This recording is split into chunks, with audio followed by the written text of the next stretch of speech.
Este es un BMW 135iS del 2013 y es un BMW moderno muy interesante.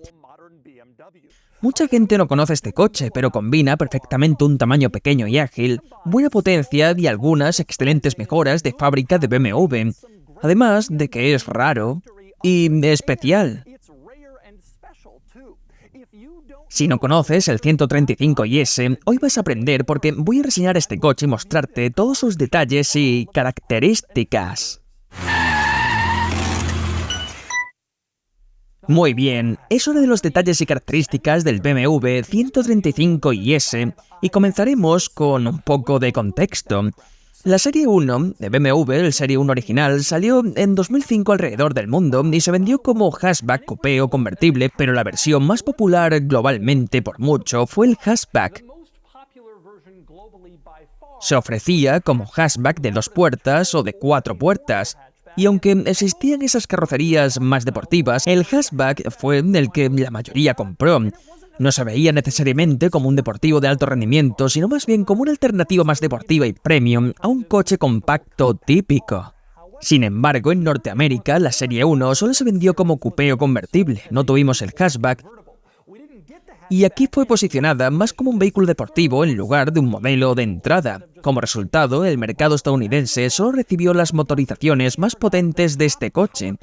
Eso significaba que el modelo base era el 128i, con unos 230 caballos, y la versión tope era el 135i, con unos 300 caballos, ambos con motores de 6 cilindros en línea y tracción trasera, como es tan característico de BMW.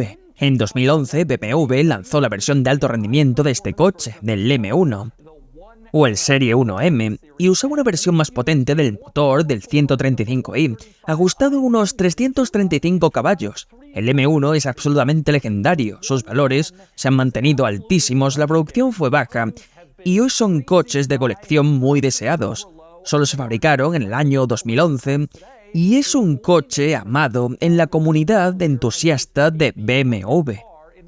Este coche, sin embargo, no es tan conocido. El 135iS fue otra versión de alto rendimiento de la Serie 1 original, y pasó algo desapercibido por varias razones.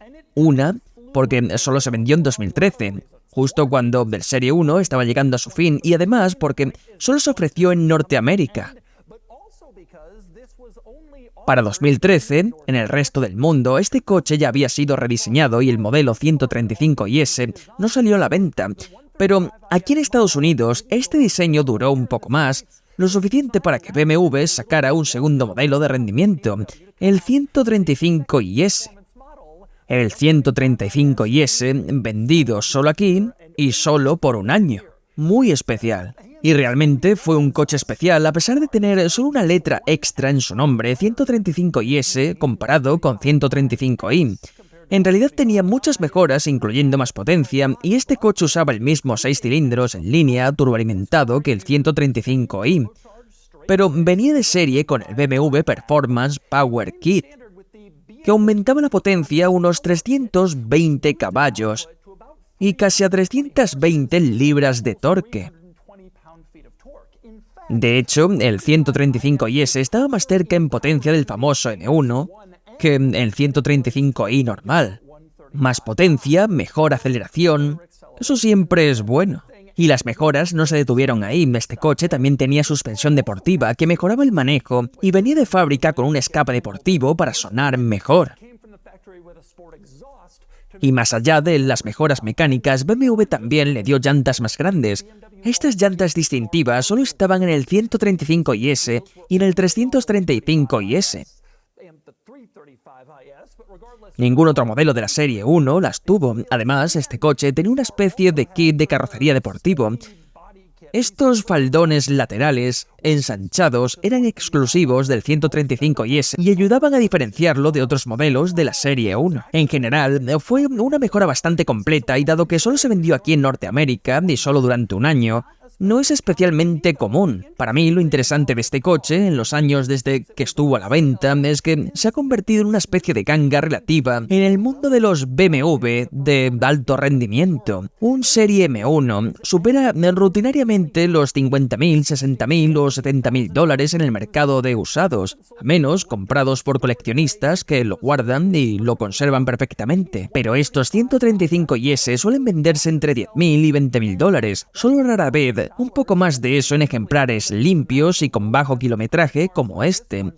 Pero aún así es una ganga total en comparación con el famoso M1, que cuesta mucho más dinero, pero no es mucho más coche cuando realmente ves lo que ofrece. Y creo que parte de la razón es que todo el mundo conoce al M1 y por supuesto la famosa marca M, pero mucha gente ni siquiera sabe que este coche existe. Pasa desapercibido para muchos entusiastas, pero ofrece muchas de las mismas emociones por mucho menos dinero. Así que hablemos de los detalles y características y tenemos que empezar con el aspecto del coche, que es un poco extraño.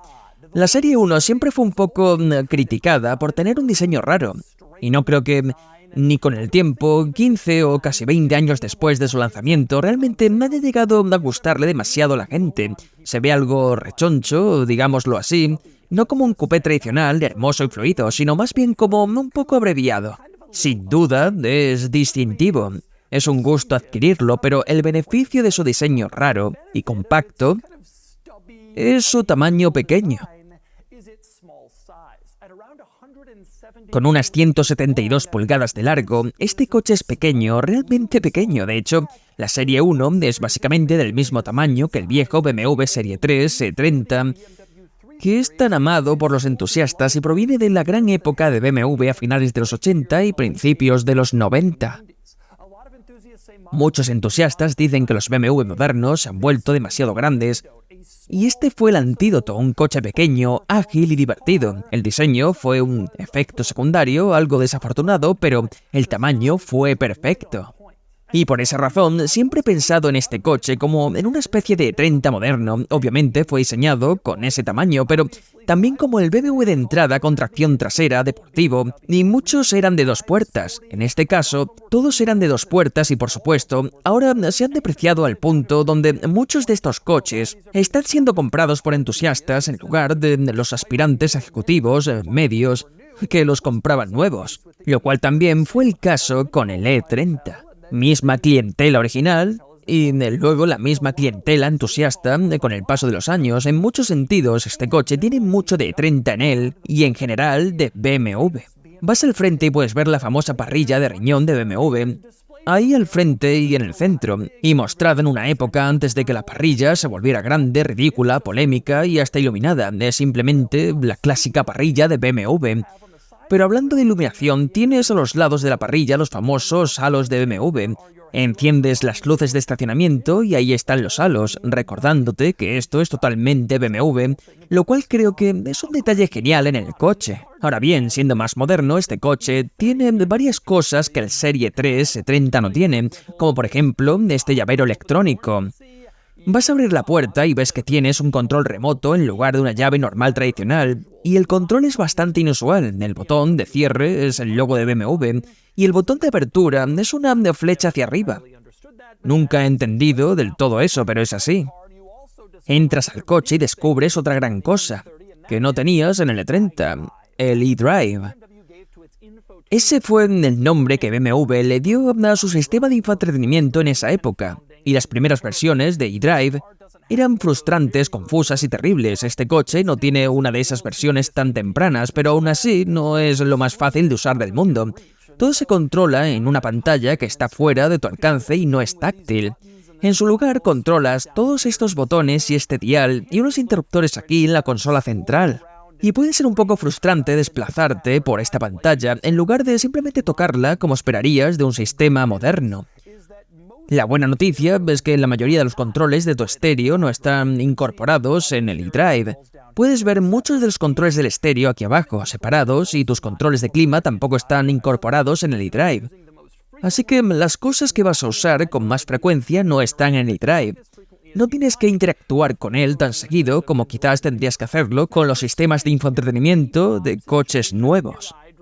Ahora bien, a pesar de la situación de la llave y del eDrive, mires aquí y puedes ver que este interior es mayormente BMW de la vieja escuela. En el mejor sentido, puedes ver, por ejemplo, indicadores analógicos tradicionales que son muy claros y muy fáciles de leer. No tienes una pantalla de indicadores sobrecargada aquí, y ese no es el enfoque del coche. Lo mismo con el volante. Un aro grueso que se siente realmente bien al tacto, y al mirar alrededor en general, los materiales aquí son sorprendentemente excelentes. Este coche viene de una buena época de interiores de BMW. Y aunque tienes algunos plásticos baratos en ciertos lugares en general, tienes materiales realmente agradables para tocar, sentir, presionar, y todo se siente de alta calidad y sólido en este interior. Es muy impresionante ver cómo era todo eso antes de desgastarse, como sucede en muchos otros modelos de la Serie 1, pero en general es un interior agradable y con propósito, sin demasiadas complicaciones ni detalles innecesarios como los que encontrarías en algunas cabinas modernas. Y por supuesto, otro detalle BMW de la vieja escuela que tienes aquí es una transmisión manual de 6 velocidades. El 135IS se ofrecía con automática, una de doble embrague o podías obtenerlo con una manual de la vieja escuela. Y por supuesto, este coche con transmisión manual simplemente lo hace mucho más especial. Tener un BMW relativamente moderno y rápido, donde puedes cambiar tus propias marchas, un verdadero coche para entusiastas del rendimiento. Pero más allá de todo eso, hay algunos detalles curiosos aquí que valen la pena mencionar. Por ejemplo, la situación de la llave. Ya te mostré el control, y lo interesante aquí es que para encender el coche tienes que meter el control en esta ranura y luego presionar el botón de encendido y apagado, lo cual parece raro. ¿Por qué no poder simplemente entrar y presionar el botón de encendido? Bueno, resulta que en realidad sí puedes simplemente entrar y presionar el botón. No tienes que meter la llave en esa ranura. Entonces, quizás te preguntes, ¿para qué demonios está esa ranura ahí si no tienes que usarla? Y la respuesta es que no tengo ni idea. Supongo que puedes usarla para guardar la llave si quieres y luego encender el coche. Otra situación curiosa en este interior es la de los portavasos. Puedes ver un portavasos muy obvio. Es este de aquí, es para el pasajero delantero y está pegado al costado de la consola central. Puede que no haya sido una ocurrencia de último momento, pero claramente lo parece, porque no está integrado al diseño general del tablero ni en la consola central y simplemente sobresale. Digo que ese portavasos es para el pasajero, porque hay un portavasos separado para el conductor que está aquí. Y tampoco es particularmente funcional, de hecho está directamente debajo de la tapa del área de almacenamiento de la consola central. Así que si tienes una bebida ahí y la consola central no se puede cerrar. Ninguno de los dos portavasos está realmente bien pensado. Así eran los coches alemanes de esa época. Otro detalle del coche que vale la pena decir es la situación de las direccionales. Lamentablemente, el 135IS proviene de la era de las horribles direccionales de BMW, donde si querías poner la direccional, la palanca bajaba y luego regresaba al centro. Así que realmente no sabías cómo apagarla. La bajabas otra vez y eso no funcionaba. La empujabas hacia el otro lado y eso encendía la direccional del otro lado. En su lugar, tenías que hacer medias pulsaciones y aprender el idioma de las direccionales para que funcionaran bien, o como tú querías. Eso no era lo que nadie pedía de sus direccionales. BMW pensó que había innovado aquí, y en cambio la gente lo odiaba y lo eliminaron, pero este coche aún lo tiene. Una cosa que realmente me encanta del interior es lo sutil que es aquí dentro, comparado con un coche M moderno, donde tienes todo tipo de logotipos M y colores y costuras prácticamente por todas partes. Aquí solo tienes una palanca que te recuerda que estás en algo especial en el tablero, y este emblema que dice 135IS. Eso es todo. Es lo único que resalta la exclusividad y el rendimiento extra del coche. Aunque debo decir que me encanta la costura azul sutil en los asientos porque la ves en el respaldo, en la base y en todo el asiento, y también tienes ribetes azules en las alfombras y es un detalle pequeño y muy discreto. También tienes algunos logotipos M, aunque muy pocos, y hay uno en el estribo de la puerta, lo ves al abrirla, hay otro en la parte superior de la palanca de cambios y otro en la base del volante, pero eso es todo. Este coche es muy discreto por dentro y por fuera, no ves todas esas cosas extra, aunque sea un modelo raro de alto rendimiento. De hecho, al conducir el coche, casi sientes que te estás saliendo con la tuya, como que debería tener más, debería costar más, debería tener más cosas así llamativas, pero no las tienen, y casi parece que eres el único que lo sabe. En fin, lo siguiente son los asientos traseros. Acceder a los asientos traseros es muy fácil, considerando que nadie los va a usar nunca en el coche. Para llegar a ellos tienes esta palanca, y es de plástico, tiras y el asiento se pliega hacia adelante, y tienes este interruptor sorprendentemente útil, donde puedes empujar el asiento hacia adelante o hacia atrás eléctricamente, presionas el botón y el asiento se mueve, dándote más espacio para entrar. En la parte trasera no hay gran cosa, de hecho nada particularmente especial comparado con un Serie 1 normal. Tienes dos asientos ahí atrás, un poco de almacenamiento en el medio, pero básicamente eso es todo. No hay compartimentos adicionales, no hay ventilaciones de clima, ni asientos calefactados, ni siquiera puedes abrir las ventanas. Solo tienes un asiento trasero bastante básico y de nuevo, probablemente sé por qué BMW sabía que realmente nadie iba a usar eso. Y finalmente pasamos al maletero, el área de carga del 135IS. Abres el maletero y puedes ver que no hay nada particularmente interesante aquí atrás, aunque vale la pena señalar que este es un maletero sorprendentemente grande para un vehículo como este. Un coche pequeño que no está pensado para ser súper práctico, pero tienes una buena cantidad de espacio aquí atrás. Realmente sí tienes buen espacio para guardar cosas dentro del coche, lo cual puede hacer que sea un vehículo bastante práctico, si eso es lo que buscas. Pero creo que te interesa más cómo se maneja y me encanta esta plataforma, la del BMW Serie 1, y nunca he manejado un 135IS, estoy emocionado por sacarlo.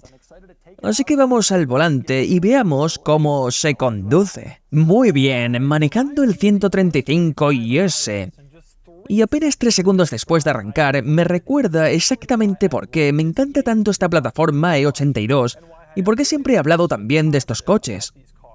Específicamente, lo primero que sientes al subir al coche, al manejarlo un poco, es que el peso de la dirección es maravillosamente perfecto. Vas a girar y el peso es justo el indicado, ni demasiado pesado ni demasiado ligero. Es exactamente lo que buscas en un coche deportivo como este. El tamaño combinado con la sensación de la dirección son dos cosas que hacen que el coche sea absolutamente perfecto desde el inicio, desde el momento en que te subes y lo manejas. Luego tienes el tren motriz, estos motores turbo de 6 cilindros. Había dos, el N54 y el N55. Los 6 en línea turbo, de 3 litros, son simplemente maravillosos y tienen sus problemas, hay que decirlo, especialmente el N54, que fue el primero, aunque no es el de este coche, pero lo que hacían genial, lo que me encantaba de ellos entonces cuando los manejé nuevos, y lo que todavía me encanta es esta potencia inmediata. Apenas aceleras y te mete rápido en el rango de revoluciones, y no se siente como un V8 grande y musculoso. Pero tampoco se siente como un 4 cilindros turbo donde sientes que no da suficiente. Es potente, pero no se siente forzado. Da exactamente la cantidad de fuerza que quieres para ser tan atlético como necesitas. Es absolutamente perfecto en la entrega de potencia. Siempre me han encantado los 6 cilindros turbo de esta época de BMW, y muchos entusiastas de coches también los adoran. En algunos casos les duele un poco su reputación de fiabilidad, pero este funciona suave y excelente, y te recuerda todo lo que hace tan grande este tren motriz y realmente es la cantidad perfecta de potencia para el coche. 320 caballos en un coche de este tamaño. De este peso es una combinación increíble de factores. Desde la vista de la experiencia de manejo pura, este es un punto medio perfecto entre demasiado lento y demasiado rápido. Es justo lo que quieres, disfrutable, rápido y divertido, sin ser tan extremo que siempre estés en problemas. Y hombre, la sensación de la dirección y la agilidad, el manejo del coche, no es un deportivo puro, no es un Cayman. Un Cayman es un deportivo creado desde cero para eso. Este es un coche que fue pensado como hatchback y luego convertido en algo más deportivo. Y definitivamente se siente, eso está claro, especialmente los modelos básicos de la Serie 1. Aquí se siente menos, pero aún tienes un poco más de balanceo, un poco más de peso, un poco menos de distribución perfecta que tendrías en un Cayman con motor central. Pero aún así, hay muchísimo que amar en el coche y casi se siente como un verdadero deportivo puro, como un 911 o un Z4. Casi tiene esa sensación, particularmente este 135IS con el escape más agresivo y la suspensión deportiva, que realmente mejora la experiencia de manejo. Y por supuesto, lo último que es genial en el coche es la transmisión manual. No soy el mayor fan de las manuales modernas de BMW, ni siento que los embragues son un poco demasiado elásticos y la palanca puede sentirse gomosa. Este coche en particular tiene algunas mejoras y creo que algunas de ellas quizás solucionaban eso, y se siente bien al manejarlo. Aún así pienso que el embrague es un poco demasiado elástico. Es una queja constante que tengo con BMW, pero obviamente es increíble tener una manual en el coche. La alternativa era una automática de doble embrague, que era una transmisión deseable y hacía el coche rápido y divertido, pero los verdaderos entusiastas siempre van a querer la manual. Las manuales son las que más valor tienen. Y para todos esos que se quejan y dicen «Oh, los BMWs se están volviendo demasiado grandes», bueno, este fue el intento de BMW de decir «Vale, el Serie 3 ha crecido tanto que creamos una entrada más pequeña». Y este coche fue esa entrada, y realmente hace lo que debe. Desde el punto de vista de un entusiasta, es simplemente maravilloso, y desde la perspectiva de un entusiasta de coches usados, creo que es una ganga absoluta considerando lo que ofrece. Se siente como un M1 en muchos sentidos, pero pagas el 20% del precio y aún obtienes esas mismas cosas, que hacen que la Serie 1, tan condenadamente buena, y siempre y cuando te mantengas al día con el mantenimiento y las reparaciones de los 6 cilindros turbo de BMW. Pero si puedes mantenerlo, este coche es increíblemente gratificante y en específico el 135IS es como la ganga, la elección discreta entre todos y la versión de si sabes, sabes. Y así es el BMW 135IS del 2013. Es un gran coche. Y estoy encantado de haberlo probado, me encanta esta plataforma y aunque el BMW Serie 1M es realmente asombroso, también es realmente caro. Este ofrece muchas de las mismas emociones y la etiqueta de precio absurda. Y lo puedes comprar en Cars and Bits. De todos modos, ahora es momento de darle una puntuación. Y la puntuación es de 56 de 100, un resultado sólido quedando justo detrás del E92 M3 Competition y el famoso Serie 1M. La verdad es que este coche es fantástico, con un tamaño excelente, un gran tren motriz, manejo ágil y buena aceleración, y su precio lo convierte en una propuesta de valor especialmente atractiva. Realmente me encantan estos coches, y hasta un devoto acérrimo del M1 debería mirar de cerca al 135IS antes de tomar la decisión.